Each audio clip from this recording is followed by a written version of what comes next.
par Serge Sauvion. Aujourd'hui, mieux qu'un assassinat, d'Oliver Henry Leslie.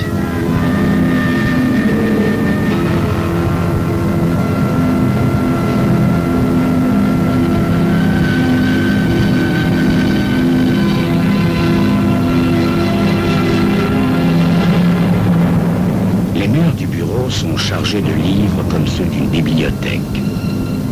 Un bon feu brûle dans la cheminée. Tendrement enlacé sur le canapé, un couple discute à voix basse. L'homme est mince, racé, distingué. Il a une quarantaine d'années. Son front est barré d'une ride soucieuse. Les traits fins de son visage trahissent sa fragilité. Sa compagne est une jeune femme d'une beauté éblouissante.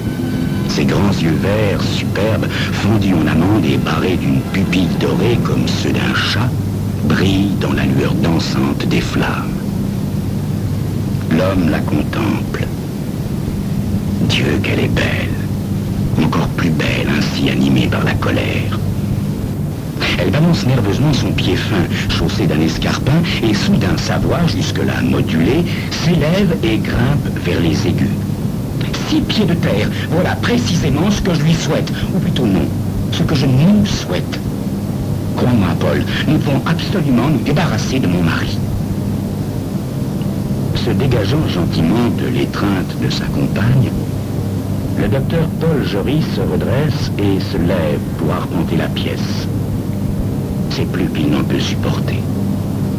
Non, Beverly, nous avons déjà discuté si souvent de ce problème. Tu sais ce que j'en pense. Beverly Whiteman le fixe intensément. Elle ne répond rien, mais ses yeux, qui lancent des éclairs, s'expriment pour elle. Dieu qu'il supporte mal qu'elle soit irritée à son égard. Elle, si douce, si tendre, quand elle se coule dans ses bras. Nous devons pouvoir trouver une solution, reprend-il d'un ton conciliant. Laquelle? Demande-t-elle aussitôt. Tu en vois une autre, toi? Parle, je t'écoute. Je suis ouverte à toutes les suggestions. Nous pourrions peut-être essayer de lui parler, propose Paul Jory. Surtout pas. Je ne veux pas te voir risquer ta vie. Enfin, tu m'assures qu'il est lâche. Dans le quotidien, sans aucun doute. Mais pour me garder, il est prêt à tout. Il me l'a répété 100 fois. Il préférerait risquer la prison plutôt que de me laisser partir avec un autre. Je le connais bien. Malgré ses airs doux, c'est un homme violent. Mais comment te comporterais-tu face à lui? De fait, je n'aime guère la bagarre, énonce le médecin avec un soupir. Je te garantis qu'il y en aura si nous lui annonçons notre liaison. Beverly, nous pourrions nous enfuir tous les deux et nous installer dans une autre ville. Oui, je perdrais ma clientèle, mais je m'en referais vite une autre. Paul, je t'aime, mais tu es fou. Pense au temps qu'il te faudrait. J'ai un peu d'argent devant moi. Je manquerais de tout, oui, tu veux dire. Oublierais-tu mes goûts de luxe? Ils ont pourtant contribué à te séduire. Et toi, tu ne seras jamais un homme riche. Non, crois-moi, Paul, nous avons besoin de l'argent de mon mari. Oh, Beverly, tu es parfois si brutal que je me demande si tu m'aimes vraiment. Proteste le docteur Jory qui s'arrête devant la cheminée, les yeux rivés sur sa compagne. Sûr de son charme et de son emprise sur lui, Beverly Whiteman laisse échapper un rire perlé. Encore un mot de ce genre, Paul, et je passe ton seuil pour la dernière fois. Non, tu n'as aucune raison de douter de mon amour. Mais tu sais combien je m'emporte vite, et pour moi, rien ne vaut les solutions définitives. Paul Jory se précipite et s'agenouille auprès d'elle. Ma chérie, tu sais également que je t'adore, mais ce que tu me demandes est au-dessus de mes forces. Jamais je ne pourrais tuer un homme. Mais je ne te demande pas de le tuer de tes mains, ni de l'étrangler, ni de le frapper avec un tisonnier. Oh, Beverly, s'exclame-t-il choqué. Tu ne comprends donc pas qu'en tant que médecin, les médecins précisément disposent d'autres moyens que les simples humains, mon chéri. Mais en tant que médecin, justement, la seule idée de mettre un terme prématuré à la vie d'un homme... Le docteur Jory ne termine pas sa phrase. Il veut prendre le visage de la jeune femme dans ses mains, mais celle-ci se lève à son tour. Cambrée sur ses talons aiguilles, elle le domine de toute sa hauteur. Que tu es bête, mon pauvre chéri. Il n'est pas question de tuer Harold, mais plus simplement de nous en débarrasser une fois pour toutes.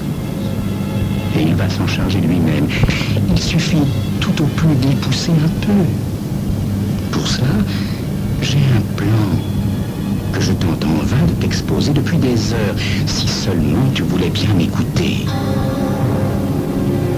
Le projet de Beverly Whiteman est simple, d'une simplicité biblique. Que n'y a-t-elle songé plus tôt? Un tout petit mensonge de la part du docteur Jory conduira inéluctablement son patient, Harold Whiteman, au suicide. Le docteur est un homme probe et honnête, mais il est trop engagé dans la passion pour résister longtemps aux arguments convaincants de la maléfique Beverly. Et s'il met en doute mon diagnostic, objecte-t-il. Beverly écarte l'argument. Tu peux me faire confiance, mon chéri. Pris de panique, il n'aura même pas l'idée de le contester. Qui mieux qu'une épouse connaît son mari? Mais pourquoi se suiciderait-il? Parce qu'il a vu sa mère, l'année dernière, décédée d'une longue maladie après d'atroces souffrances, et qu'il s'est juré qu'une telle chose ne lui arriverait pas. Tu comprends maintenant?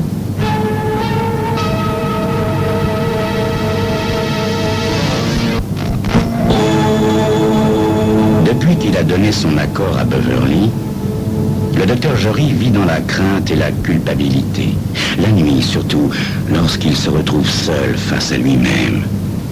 Mais cette période pénible ne s'éternise pas. Dès le jeudi suivant, sa nouvelle secrétaire, Miss Buller, lui annonce la visite d'Harold Whiteman. Il m'a dit que c'était urgent. J'ai cru bien faire en lui fixant rendez-vous vers 11 heures. Décrète-t-elle de l'air triomphant du rabatteur qui vient de lever un lièvre. Le docteur Jory sait que sa secrétaire s'étonne, voire s'inquiète, de la rareté de sa clientèle. Naturellement, elle ignore tout de sa relation avec Beverly Whiteman.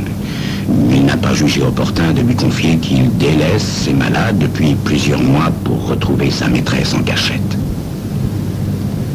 Il attend nerveusement l'arrivée de son seul client de la matinée.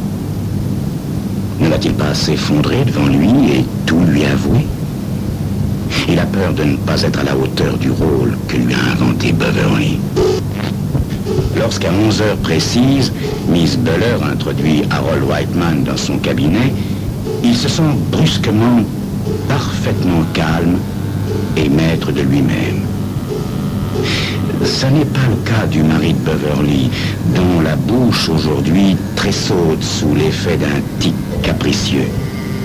Cet homme d'une 50aine d'années, à la carrure un peu lourde, respire encore la prospérité, mais il n'a plus l'aisance ni l'assurance que l'âge et la richesse lui confèrent d'ordinaire. « Bonjour, monsieur Whiteman, » dit le médecin. « Je suis heureux de vous revoir. Que vous arrive-t-il » ?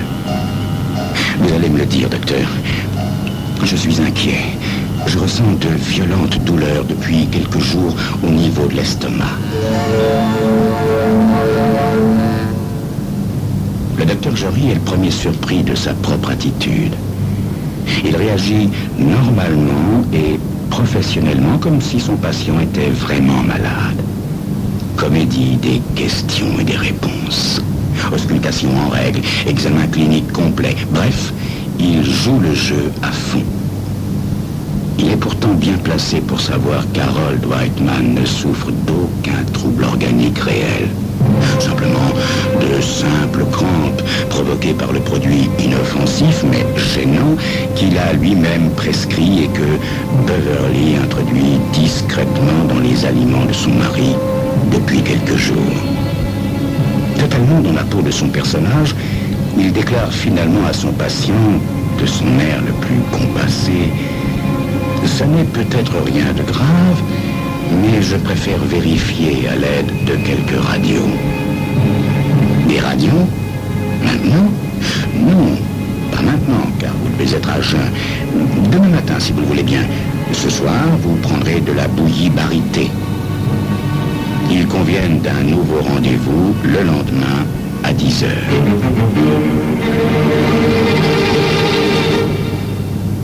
Comme le plan paraît simple et séduisant, quand il est énoncé par la belle Beverly Whiteman. Mais n'est-il pas un peu trop beau?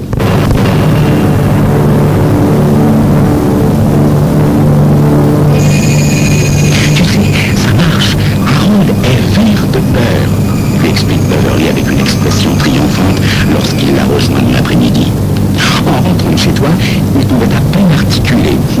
Lui qui est déjà hypocondriaque de nature et toujours prêt à imaginer le pire, il est littéralement terrifié.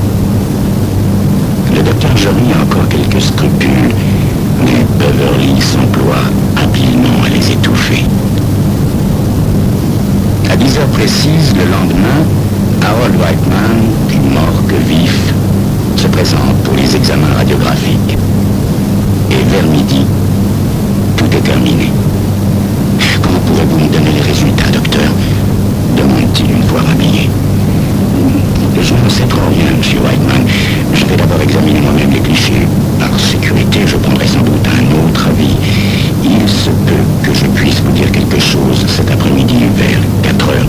Si vous voulez bien faire un saut ici à ce moment-là, je n'y manquerai pas, docteur. Le docteur Paul Jory n'attend qu'un malade cet après-midi, mais n'ayant pas la force de l'affronter, il le décommande et donne congé à sa secrétaire pour le reste de la journée. À 4 heures, Whiteman revient. Le docteur l'introduit dans son bureau et referme la porte sur eux. Il reste silencieux tandis que Whiteman s'assoit. Puis, il le laisse attendre jusqu'à s'agiter sur son fauteuil sans mot dire. Il est bon comédien, finalement. Eh bien, quoi? S'informe enfin Whiteman d'une voix altérée par l'angoisse. Quel est le problème, docteur? Le docteur Jory, toujours muet, sort lentement les clichés de leur enveloppe. Il est bien évident qu'un œil averti percevrait que les organes internes d'Harold n'ont rien d'anormal. Docteur Jory, qu'est-ce que j'ai donc qui ne va pas? S'écrie Whiteman au bord de la panique. Le docteur consent enfin à s'exprimer. Monsieur Whiteman, il y a deux sortes